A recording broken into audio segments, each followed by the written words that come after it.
দুর্নীতির বিরুদ্ধে দফা এক দাবি দফা এক দাবি লেগেছে রে লেগেছে বৈষম্যের বিরুদ্ধে।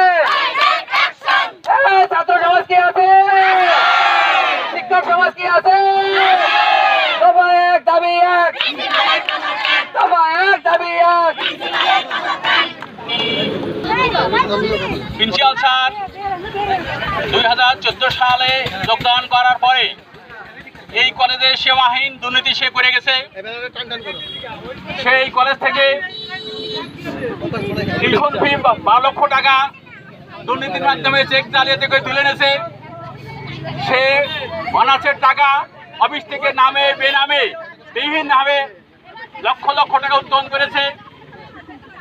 এই কলেজ 2023 সালের 12 ফেব্রুয়ারি প্রধানমন্ত্রী জাতীয়করণের সম্মতি জ্ঞাপন করার পর প্রিন্সিপাল 2023 সালে বসে পেপার টেম্পারিং করে জাল পত্রিকা বানায়ে 2015, 16, 17, 18 সালে 14টা বোর্ড পাঠায়ে নিয়োগ দিয়েছে, ভুয়া বোর্ড পাঠায় নিয়োগ দিয়েছে।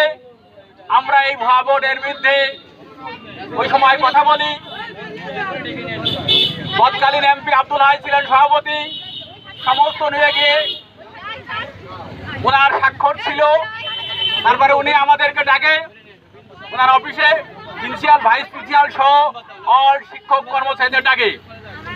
ডাকার পরে উনি আমাদের বললেন, তোমরা সাক্ষী, আমি এই কলেজে নিয়োগ দিছি মাত্র প্রিন্সিপাল, ভাইস প্রিন্সিপাল আর কুলচারাটা ছেলে তরিকুল আর অনার্সের বোর্ড। এই যে 29 জন নিয়োগ হয়েছে, এই নিয়োগের সাথে আমার কোনো সংশ্লিষ্টতা নেই। আমার মতো অনেকেই সই করতে হয়তো পারে করেছে, আমি এই নিয়োগের সাথে জড়িত না।